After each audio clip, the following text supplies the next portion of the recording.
Assalamualaikum warahmatullahi wabarakatuh. Kembali lagi bersama saya pemirsa dalam pertemuan TV. Yang senang sekali pertemuan TV kini kembali hadir menjumpai Anda untuk memberikan informasi-informasi penting mengenai pertemuan di mata kuliah Teknik Reportase dan Investigasi Berita pada pertemuan ke-6. Bersama saya Majum dengan NIM 23313300024 yang akan menemani Anda dalam 5 menit ke depan. Inilah pertemuan TV pada pertemuan ke-6.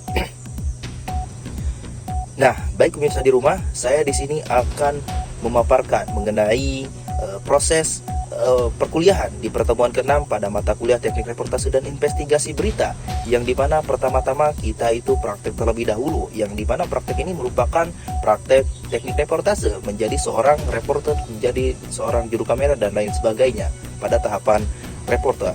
Nah, yang dimana ini merupakan kelompok keempat pada pertemuan ke-6 pagi ini. Nah, kemudian setelah melakukan persiapan dan lain sebagainya, langsunglah yang namanya praktek reportase yang membahas tentang isu yaitu banjir di Bekasi. Tentu saja dapat kita ketahui teman-teman, banjir di Bekasi ini sering terjadi ketika curah hujan yang sangat tinggi. Nah, maka dari itu dari kelompok 4 sendiri itu mengangkat tema mengenai banjir di Bekasi. Nah, kemudian setelah yang namanya praktek, langsunglah yang namanya presentasi kelompok, yang dimana presentasi kelompok ini merupakan presentasi yang ketiga yang dibawakan oleh kelompok 3, yang mana judulnya itu mengenai jurnalisme investigasi sebagai pilar transparansi. Nah, yang menganut tentang kajian sejarah, kemudian proses, prinsip, dan prakteknya. Perlu kita ketahui pemirsa di rumah, tentu saja jurnalisme ini memiliki sejarah, terutama pada jurnalisme investigasi, yang dimana yang pertama pada pramodern. Nah, pada pramodern ini akar filosofil dan kebutuhan sosial ini pada abad ke-18. Nah, kemudian yang kedua ada era emas pertama, itu era emas, yang kemudian pada 1900 sampai dengan 1914. Yang ketiga ada era transisi, yang dimana era transisi ini merupakan era kebangkitan kembali pada tahun 1920-an hingga 1960-an. Nah, kemudian yang selanjutnya ada era emas Kudus. Nah, yang dimana era emas Kudus ini merupakan pengukuhan disiplin pada 1970 sampai 70-an. Nah, kemudian ada juga tahapan-tahapan dalam proses jurnalistik, yang dimana yang pertama itu ada tahapan pengumpulan dokumen. Nah, yang kedua ada pencarian bukti fisik.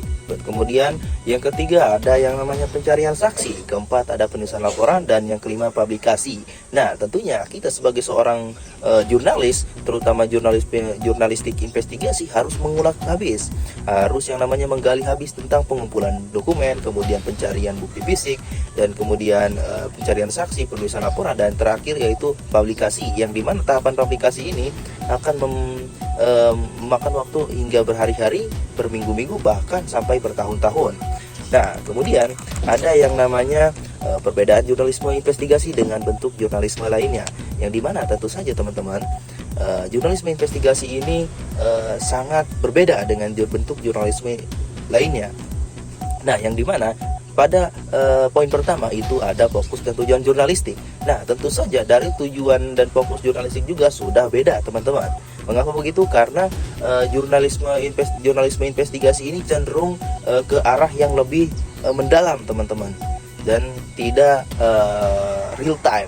Nah, yang kedua ada metode pengumpulan informasi. Nah, metode pengumpulan informasi juga tidak hanya satu sumber atau dua sumber saja, tetapi beberapa sumber. Kemudian saksi juga harus dihadirkan.